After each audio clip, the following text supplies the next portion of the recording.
నేను నాయకుడు ఇచ్చిన ఆదేశాలను అమలు చేసే ఒక కార్యకర్త, క్రమశిక్షణ కలిగిన కార్యకర్తగా నా నాయకుడు ఇచ్చిన ఆదేశాలను, నా నాయకుడు తెలంగాణ ప్రజలకు ఒక మాట ఇచ్చిండు. మా ప్రభుత్వం తీసుకురాండి, మీరు మీ లెక్క కట్టి పక్కాగా మీకు అప్పచెప్తామని మా నాయకుడు చెప్పిండు. సంవత్సరం తిరిగే లోపల ఆ మాట నిలబెట్టాలని ఈరోజు ఇంత గొప్ప కార్యక్రమాన్ని నేను తీసుకొని ముందరికి వచ్చిన. నాకు తెలుసు నాకు ఎన్ని ఒత్తిళ్ళు ఉన్నాయి, మీకు కనిపించకపోవచ్చు. కనిపించకుండా నా మీద జరుగుతున్న ఒత్తిడి ఇది ఎట్లో గట్ల వాయిదా పెట్టు అని, లేకపోతే ఈ లెక్కలు బయట పెడితే రాబోయే రాజకీయపరమైన ఇబ్బందులు, వీటన్నిటిని ఎంతోమంది వచ్చి నాకు చెప్పినా కూడా నేను ఒకటే మాట చెప్పిన, అయ్యా ఇది చరిత్రలో నిలిచిపోయే ఒక గొప్ప అవకాశము. ప్లస్ మా నాయకుడు రాహుల్ గాంధీ గారు ఈ దేశానికి, ఈ రాష్ట్రానికి ఇచ్చిన మాట, నాయకుడు ఆదేశాలను పాటించడమే నా ధర్మము. ఈ వేదిక మీద ఇంతమంది సీనియర్ నాయకులు ఉన్నారు, నాకంటే చాలామంది. హనుమంత్ అన్న మేము పుట్టినప్పటి నుంచే రాజకీయాలలో ఉన్నాడు. చాలామంది ఇప్పుడు జానారెడ్డి గారు లాంటి వాళ్ళు 40-50 ఏళ్ళ నుంచి ఉన్నారు.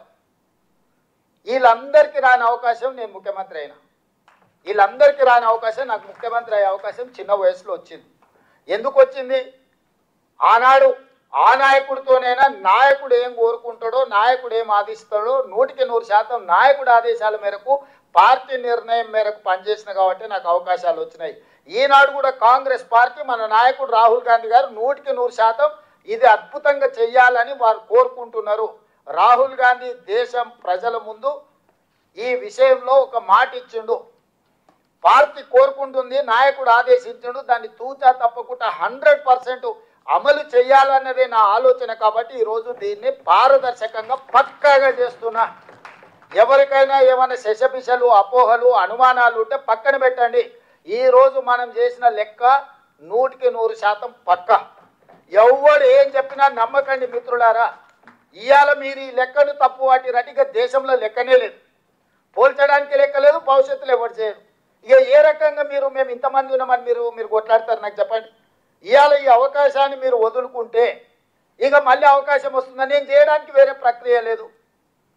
నేను చేయగలిగిన, ఈ ప్రభుత్వం చేయగలిగిన ప్రతి అంశాన్ని పరిగణలోకి తీసుకొని మన దగ్గర జిల్లాలు తిరిగినాం.